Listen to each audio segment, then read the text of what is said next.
தேவனுடைய நாமத்துக்கு மகிமை உண்டாகட்டும். நம்முடைய தேசம் 60 ஆண்டுகள் சுதந்திரம் பெற்று 61வது வருஷத்துக்குள்ளே நுழையவிருக்கிறது. நீங்களும் நானும் இந்த தேசத்தில் அநேக நன்மைகளையும் ஆசீர்வாதங்களையும் பெற்றிருக்கிறோம். அந்த தேசத்தில் அநேகர் வந்து பலன் பெற்றிருக்கிறார்கள் என்று நாம் அறிந்திருக்கிறோம். பல நாடுகளிலிருந்தும் இங்கே வருகிறார்கள், வேலை செய்கிறார்கள். இங்கே உள்ளவர்களும் வேலை செய்கிறார்கள். இதன் மத்தியிலே தேவன் நம்முடைய பொருளாதாரத்தை பல விதத்தில் ஆசீர்வதிக்கிறார். அதுக்கு அரசாங்கமும் பல முயற்சிகளை எடுத்துக்கொண்டே இருக்கிறது. சகோதர சகோதரிகளே, இன்றைக்கு நாம் குறிப்பாக தானியேல் புஸ்தகத்திலிருந்து நாம் எப்படி ஜெபிக்கலாம், எந்த வகையில் இந்த காரியத்தில் நாமும் பங்கு பெறலாம் ஜெபத்தில் என்பதை குறித்து பார்க்கவிருக்கிறோம். அதுவும் பர்டிகுலராக குறிப்பாக எப்படின்னா, நம்ம தேசத்தில் ரிசர்ச் அண்ட் டெவலப்மெண்ட் என்கிற ஸ்ட்ராட்டஜி என்று சொல்வார்கள். அது நடைபெற்று கொண்டிருக்கிறது. அந்த ரிசர்ச் அண்ட் டெவலப்மெண்ட் என்பது பல மினிஸ்ட்ரிஸ், கவர்மெண்ட் செக்டர்ஸ் எல்லாவற்றிலும் காணப்படுகிறது இந்த துறை. இந்த துறையில் இந்த அரசாங்கம் அதிக கவனம் செலுத்துகிறது. காரணம் என்னவென்றால், பழைய தொழில்நுட்பங்கள் மாறி இந்த உலகத்திலே புதிய தொழில்நுட்பங்கள் வந்து கொண்டே இருக்கிறது. பழையவைகள் என்றால் ஒதுக்கி விடுவதில்லை, அதை இம்ப்ரூவ் பண்ணி டெவலப் பண்ணி அதையும் இந்த அரசாங்கம் எப்படி பயன்படுத்தலாம் என்று ஆராய்ச்சி செய்து கொண்டே இருக்கிறது. இந்த ரிசர்ச் அண்ட் டெவலப்மெண்ட் என்பது ஆராய்ச்சி சம்பந்தப்பட்டது, அறிவியல் சம்பந்தப்பட்டது, தொழில்நுட்பம் சம்பந்தப்பட்டது. அதுக்காக நம்ம இந்த தேசத்தில் நடைபெறுகிற இந்த காரியத்துக்காக நம்ம ஜெபிக்கவிருக்கிறோம். அதுக்கு முன்பாக தானியேல் புஸ்தகத்தில் 1ஆம் அதிகாரம் 17ஆம் வசனத்தை நான் வாசிக்கிறேன். இந்த 4 வாலிபருக்கும் தேவன் சகல எழுத்திலும் ஞானத்திலும் அறிவையும் சாமர்த்தியத்தையும் கொடுத்தார். இது தானியேலை சகல தரிசனங்களையும் சொப்பனங்களையும் அறியத்தக்க அறிவுள்ளவன் ஆக்கினார். தேவன் ஞானத்தை தரக்கூடியவர், அறிவை தரக்கூடியவர் என்பதே நாம் கண்டுகொள்கிறோம். தானியேல் ஒரு அடிமையாகத்தான் வருகிறான். ஆனால் ஆண்டவர் அந்த தேசத்துல, அந்நிய தேசத்துல, அவனுக்கு அது அந்நிய தேசம், அங்கேதான் வாலிபனாக பிடிக்கப்பட்டு வருகிறான் அடிமையாக. ஆண்டவரோ அந்த அடிமைக்கு தன்னுடைய ஞானத்தையும் அறிவையும் கொடுக்கிறார்.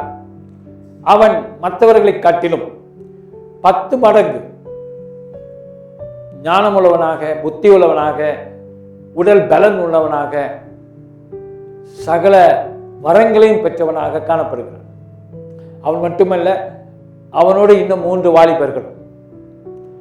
அப்ப இந்த தானியேல் புஸ்தகத்தில் நாம் என்ன கற்றுக்கொள்கிறோம் என்றால், நாம் தேவனை விசுவாசித்தால், தானியேலை போல நம்பினால் நம்முடைய அறிவும் திறமைகளும் வளர்க்கப்படும்.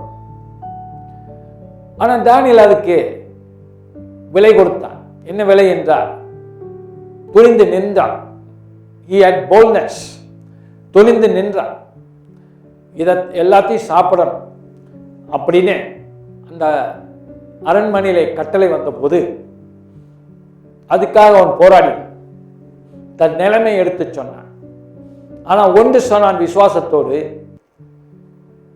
நீங்கள் சோதித்து பாருங்கள், மற்றவர்களை கூட நான் இன்னும் எல்லா வகையிலும் பிரமாதமாய் பணியாற்றுவேன், எனக்கு என்ன டெஸ்ட் வச்சு பாருங்க அப்படின்னு சொல்லிட்டான்.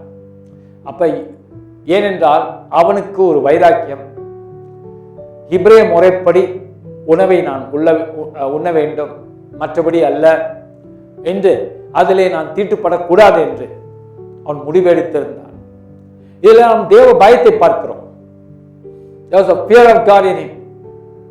அவனும் அவன் நண்பர்களும் தேவ பயம் உள்ளவர்களாய், எதை செய்யணும் எதை செய்யக்கூடாது என்பது தெரிவுள்ளவர்களாய் காணப்பட்டபடியால் தேவன் அவர்களுடைய ஞானத்தை 10 மடங்காக்கினார்.